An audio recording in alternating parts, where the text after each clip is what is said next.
আৰু অহাকালি উৰুকাৰ কাৰণে লৈ লৈছোঁ মুৰ্গী আৰু লোকেল মুৰ্গী লৈ লৈছোঁ এটা আৰু উৰুকা কালি লোকেলেৰে চলি যাব আৰু নমস্কাৰ সকলোকে আমাৰ হেঁপাহৰ ভোগালী বিহুৰ বহুত বহুত আন্তৰিক শুভকামনা জনাই আজিৰ ভিডিঅ'টো আৰম্ভ কৰিবলৈ লৈছোঁ।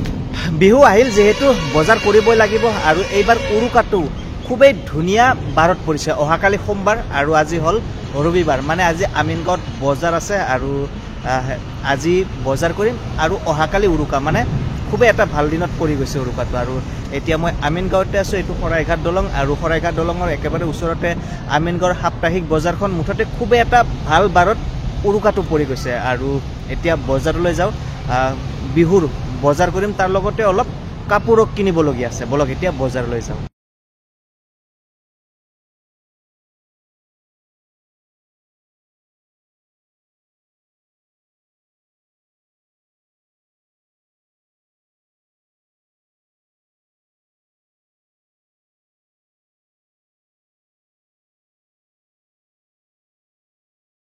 আৰু এতিয়া বজাৰ আহি পালোঁ আৰু বজাৰৰ যি মানে লাগতিয়াল বস্তুখিনি আগতে কৰি লওঁ। আৰু আজি বজাৰ মানে বহুত গৰম হ'ব, প্ৰায়ভাগ মানুহেই উৰুকাৰ বজাৰ আজিয়ে কৰি লৈ যাব। কাপোৰ যিহেতু পাতল সেইকাৰণে ভাবিছোঁ প্ৰথমতে অলপ কাপোৰৰ বজাৰ আছে, কাপোৰৰ বজাৰখিনি প্ৰথমে কৰি লওঁ।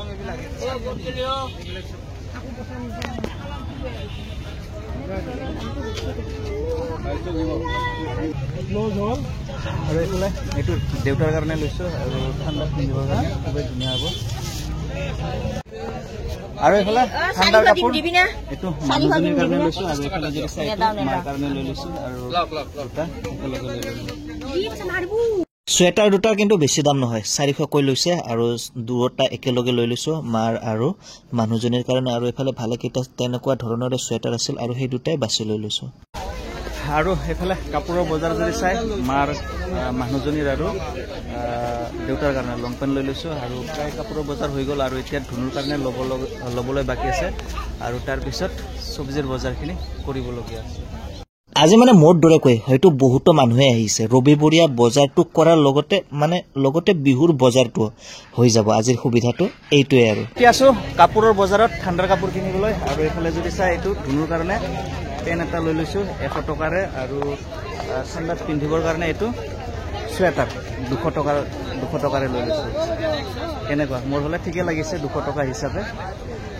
কাপোৰৰ বজাৰখিনি হৈ গ'ল আৰু এতিয়া বিহুৰ বজাৰ কৰিম। আৰু প্ৰথমে ল'ব লাগিব বন্নি চাউল, আৰু বন্নি চাউল ক'ত পাই বিচাৰি এতিয়া গৈ আছোঁ। পাচলি বাৰু পিছত ল'ম, এতিয়া মানে প্ৰধানত আছে বিহুৰ বজাৰখিনি।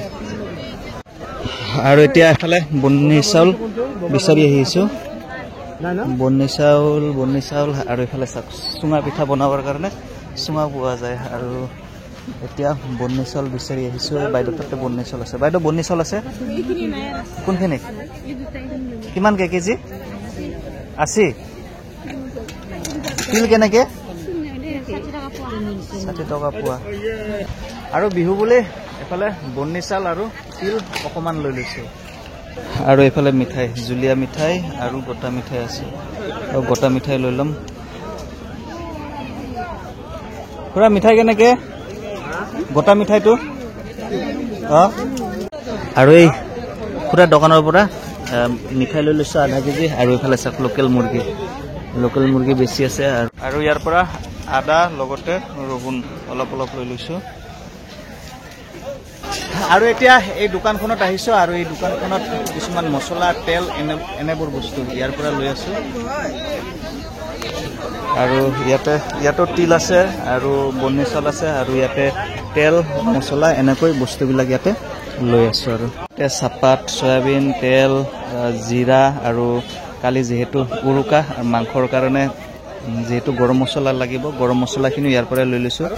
আৰু অহাকালি উৰুকাৰ কাৰণে লৈ লৈছোঁ মুৰ্গী আৰু লোকেল মুৰ্গী লৈ লৈছোঁ এটা আৰু উৰুকা কালি লোকেলেৰে চলি যাব। আৰু মুঠতে আজি মই বজাৰ কৰিবলৈ খুবেই অসুবিধা পাইছোঁ, কাৰণ বস্তু বাহিনী ইমান হৈ গৈছে, মোৰ হাতত নধৰা হৈ গৈছে। তথাপিও কিছুমান বস্তু কিনিবলৈ থাকিয়ে গ'ল। আৰু অহাকালি উৰুকাৰ বজাৰ অহাকালি আহিব লাগিব। এফালে চাইকেল লৈ আহিছোঁ, চাইকেলত চাওক এফালে আগত কিমানটা বেগ হৈ গৈছে। এফালে মুৰ্গীটো ইয়াতে ওলমাই লৈছোঁ আৰু পিছত যদি চাই পিছৰ কেৰিয়ালতো এফালে কাপ লৈ লৈছোঁ। মুঠতে এইখিনি নধৰা হৈ গ'ল এই পাচলি লাগিব পাচলি দাদা বাইদেউ সতেজ পাচলি আৰু পাচলিৰ লগতে ইফালে আছে অফাৰত লোকেল মুৰ্গী উৰুকাৰ কাৰণে উৰুকা ধামাকা আৰু মুঠতে মই যদি এনেকৈ চাইকেল মাৰি গৈ আছো মোক পাচলি বেপাৰী বুলিয়ে ভাবিব আৰু চাৰিওফালে কেৱল মোনাবিলাক এনেদৰে যদি চাই ওলমি আছে এইটো আমাৰ ধুনুৰ চুইটাৰটো আৰু পেণ্টটো চা ধুনু কেনেকুৱা লাগিছে ধুনু ভাল